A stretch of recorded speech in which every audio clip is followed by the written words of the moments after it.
students, today we will discuss about the president and the powers of the president. President एक बहुत ही important political institution है हमारी country का। हमारे constitution के हिसाब से हमारी कंट्री में सबसे पावरफुल इंस्टीट्यूशन कोई है तो वो है प्रेसिडेंट। ही और she is the head of the state. हमारी कंट्री में जो गवर्नमेंट बनी है, जो देश चला रही है गवर्नमेंट, उस गवर्नमेंट का हेड कौन होता है? प्राइम मिनिस्टर होते हैं। प्राइम मिनिस्टर के पास सारी पावर्स होती है सारे डिसीजन लेने की। प्रेसिडेंट को एडवाइस भी देते हैं प्राइम मिनिस्टर। तो इस सेंस में वो हेड ऑफ द गवर्नमेंट होने चाहिए, वो रियल पावर को एक्सरसाइज कर रहे हैं। क्यों? क्योंकि लोगों ने उन्हें चुना है। अब हेड ऑफ द स्टेट की बात अगर की जाए, हमारी जो कंट्री है, गवर्नमेंट और कंट्री वो डिफरेंट है दोनों। गवर्नमेंट बदल सकती है लेकिन कंट्री नहीं बदलेगी। तो हेड ऑफ द स्टेट अगर देखा जाए, हमारी कंट्री को कौन रिप्रेजेंट करता है? तो हमारी कंट्री को रिप्रेजेंट करता है president. President is the first person of our country. क्यों? क्योंकि प्रेसिडेंट को हमने कॉन्स्टिट्यूशनली वो पावर दी है कि जो भी चीजें होंगी वो किसके नाम से होंगी? प्रेसिडेंट के नाम से होंगी। प्रेसिडेंट हमारी कंट्री को वर्ल्ड वाइड रिप्रेजेंट करते हैं। ही और she has the nominal power like queen of Britain. जैसे ब्रिटेन में भी पार्लियामेंट है, प्राइम मिनिस्टर है, सारी चीजें चल रही हैं, लेकिन नॉमिनल पावर जो है वो किसके पास होती है? Head of the state. किसे कहा जाता है वहां पे? क्वीन ऑफ ब्रिटेन को कहा जाता है। तो वैसे ही जैसे क्वीन होती है कॉन्स्टिट्यूशनल मोनार्की वाली कंट्री में, वैसे ही हमारी कंट्री में, जहां पे हमारी कंट्री पार्लियामेंट्री कंट्री है, तो हमारी कंट्री में हेड ऑफ द स्टेट किसे कहा गया है? प्रेसिडेंट को कहा गया है। His or her functions are mostly ceremonial. Ceremonial means नाम मात्र के। सारे काम जो होते हैं, सारे फंक्शंस जो होते हैं वो मोस्टली सेरेमोनियल होते हैं प्रेसिडेंट के।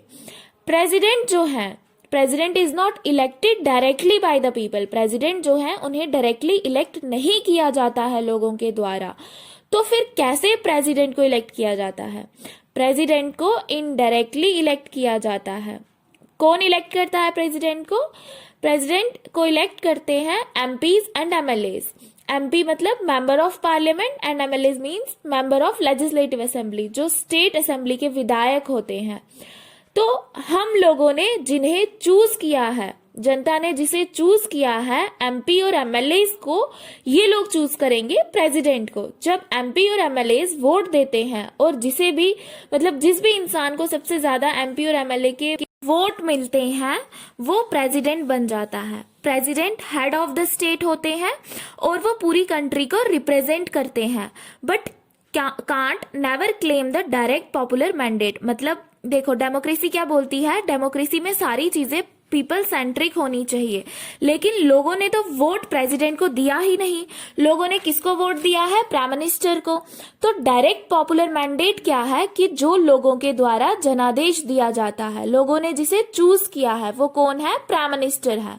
लेकिन हम क्या देख रहे हैं कि हमारा हेड ऑफ द स्टेट कौन है? प्रेसिडेंट है। कंट्री जो है, कंट्री को रिप्रेजेंट प्रेसिडेंट ही करते हैं। तो कहीं पे भी पावर ओवरलैप ना हो। ओवरलैप कैसे ना हो? कि आपने प्रेसिडेंट को हेड तो बना दिया, हेड ऑफ द स्टेट बना दिया, लेकिन लोग डायरेक्ट चूज नहीं कर रहे हैं, तो वो डायरेक्ट डिसीजन नहीं लेंगे, वो प्राइम मिनिस्टर की एडवाइस पे डिसीजन लेंगे। क्यों? क्योंकि प्राइम मिनिस्टर को डायरेक्ट पॉपुलर मैंडेट मिला है और प्रेसिडेंट को डायरेक्ट पॉपुलर मैंडेट नहीं मिला है। लोगों ने उन्हें चुना नहीं है, वो इनडायरेक्टली इलेक्ट होके आए हैं। हेड ऑफ द स्टेट तो बनाया है, लेकिन किस लिए? सेरेमोनियल फंक्शन दिखा रहे हैं हम उनका, कि हाँ ये रिप्रेजेंट कर रहे हैं हमारी कंट्री को, लेकिन सपोर्ट तो प्राइम मिनिस्टर को ही मिला है। तो पावर्स जो है वो प्राइम मिनिस्टर के पास होती हैं। उसके बाद प्रेसिडेंट की क्या पावर्स होती हैं? प्रेसिडेंट के पास हर चीज को करने की पावर है। मतलब कंट्री में जितने भी काम होते हैं सब कुछ प्रेसिडेंट के नाम से होते हैं। कुछ भी गवर्नमेंट एक्टिविटीज जो होती है, गवर्नमेंट एक्टिविटीज मतलब कुछ भी साइन चाहिए, फाइनल अथॉरिटी कौन होता है? प्रेसिडेंट।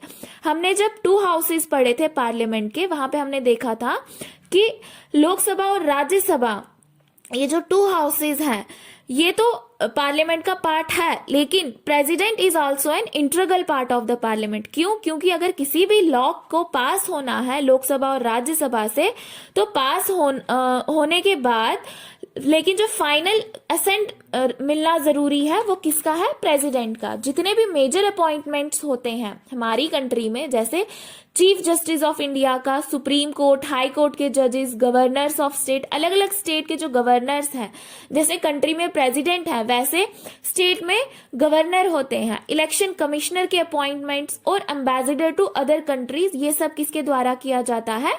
प्रेसिडेंट के द्वारा। एम्बेसडर टू अदर कंट्रीज मतलब जो इंडियन फॉरेन सर्विस के ऑफिसर्स रहते हैं, जो राजदूत का काम करते हैं, वो सारे अपॉइंटमेंट्स प्रेसिडेंट के नाम से होते हैं, मतलब प्रेसिडेंट करते हैं।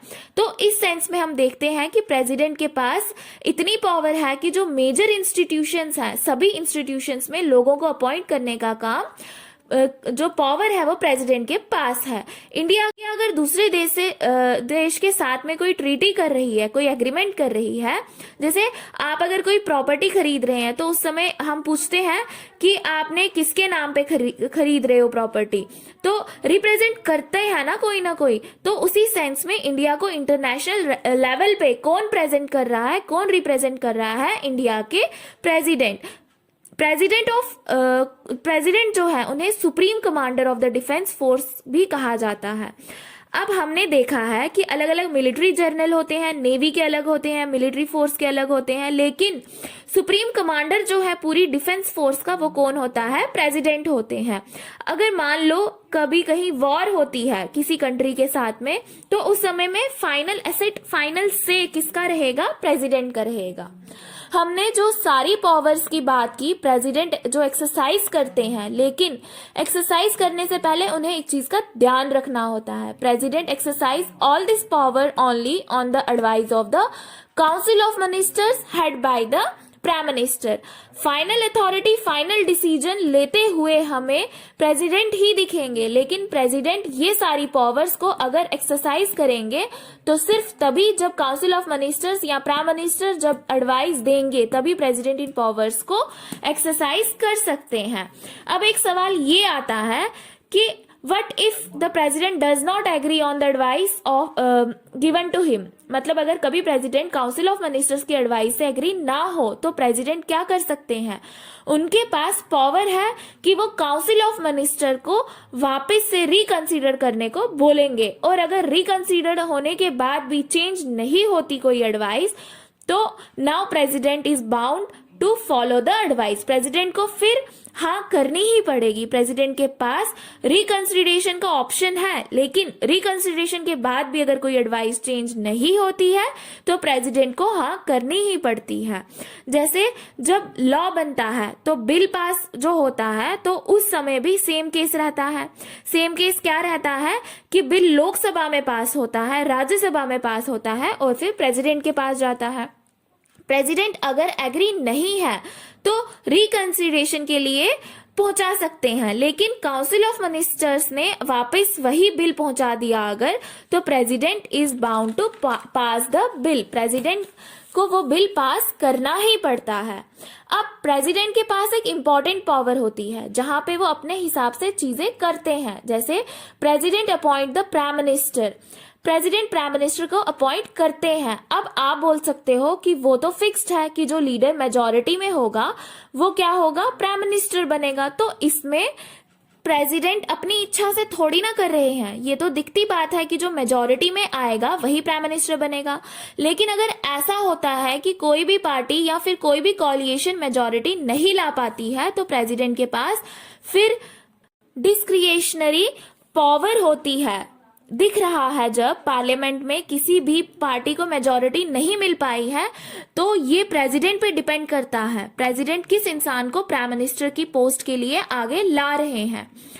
ठीक यही चीज कब हुई थी? जब अटल बिहारी वाजपेयी जी ने गवर्नमेंट बनाई थी तो उस समय वहां सिंगल मेजॉरिटी नहीं मिली थी किसी को भी। तो उस समय प्रेसिडेंट ने अटल बिहारी वाजपेयी को इनवाइट किया कि आप आके प्राइम मिनिस्टर बनिए, गवर्नमेंट बनाइए। तो फिर अटल बिहारी वाजपेयी जी ने गवर्नमेंट बनाई और वो प्राइम मिनिस्टर बने। अब फिर ये प्राइम मिनिस्टर पे डिपेंड करता है कि उन्हें स्पेसिफिक टाइम पीरियड पे मेजॉरिटी बनानी पड़ती है।